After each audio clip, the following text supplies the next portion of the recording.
ये घटना कुछ साल पहले की है, जब भागलपुर एक्सप्रेस, जो दिल्ली से भागलपुर जाती है, अपनी सामान्य यात्रा पर थी। एक ठंडी सर्द रात थी और ट्रेन रात के लगभग 2 बजे दिल्ली से चलकर बिहार के भागलपुर की ओर बढ़ रही थी। ट्रेन पूरी तरह से भरी हुई थी और यात्रियों के बीच हलचल थी। लेकिन एक यात्री, जिसका नाम राजीव था, अपने सफर में कुछ अलग ही अनुभव करने वाला था। राजीव एक मिडिल क्लास आदमी था, जो बिजनेस के सिलसिले में भागलपुर जा रहा था।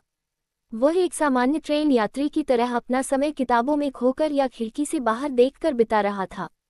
लेकिन जैसे जैसे रात गहरी होती गई, वह महसूस करने लगा कि ट्रेन के भीतर कुछ अजीब सा घट रहा था। ट्रेन की लाइटें बार बार झपक रही थीं और ट्रेन का माहौल बिल्कुल शांत था। राजीव का ध्यान बार बार खिड़की पर जाता था, क्योंकि वह बाहर के अंधेरे में कुछ देखना चाहता था।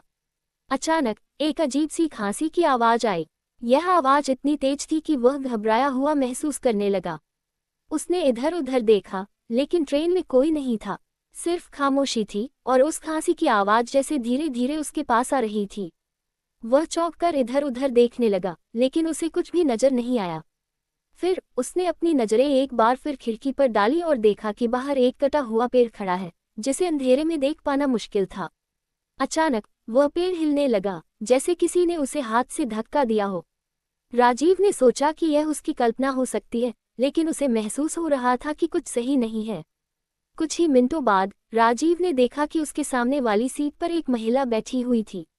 वह महिला पूरी तरह से काले रंग की साड़ी में ढकी हुई थी और उसके चेहरे पर एक अजीब सी उदासी थी। महिला का चेहरा उसे अजनबी लग रहा था। राजीव ने धीरे से उससे पूछा, क्या आप ठीक हैं? लेकिन महिला ने कोई जवाब नहीं दिया। उसकी आंखों में एक अजीब सी नीरसता थी, जैसे वह कहीं दूर देख रही हो। राजीव ने फिर से पूछा, आप कहाँ जा रही हैं? महिला ने हल्की सी मुस्कान के साथ जवाब दिया, भागलपुर।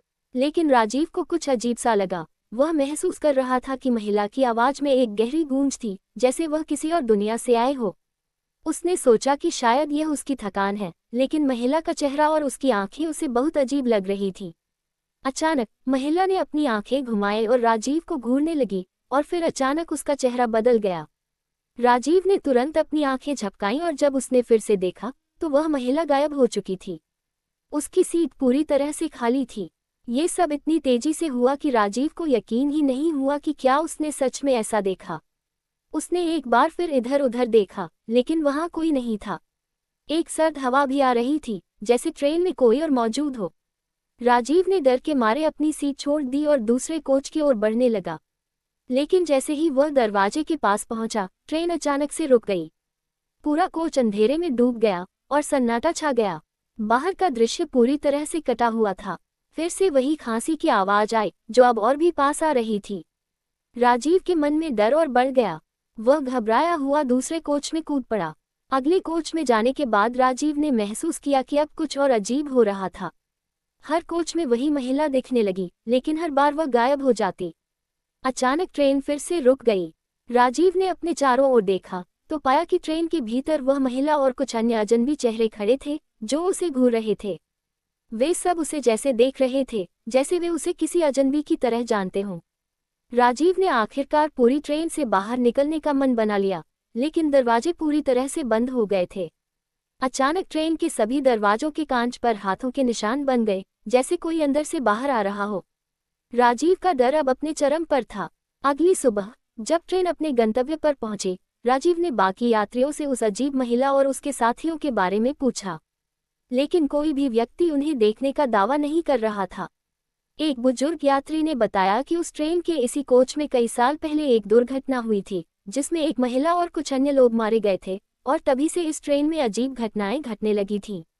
तो क्या वह महिला और अन्य लोग सच में भूत थे, या फिर यह सिर्फ राजीव का भ्रम था? ये रहस्य आज भी अनसुलझा है। आप क्या सोचते हैं? क्या आप इस भूतिया ट्रेन यात्रा में कभी बैठना चाहेंगे? नीचे कमेंट में अपनी राय जरूर बताएं। अगर आपको ये कहानी पसंद आए हो, तो कृपया वीडियो को लाइक और सब्सक्राइब करें। ऐसी और भी डरावनी कहानियां सुनने के लिए हमारे चैनल के साथ जुड़े रहें।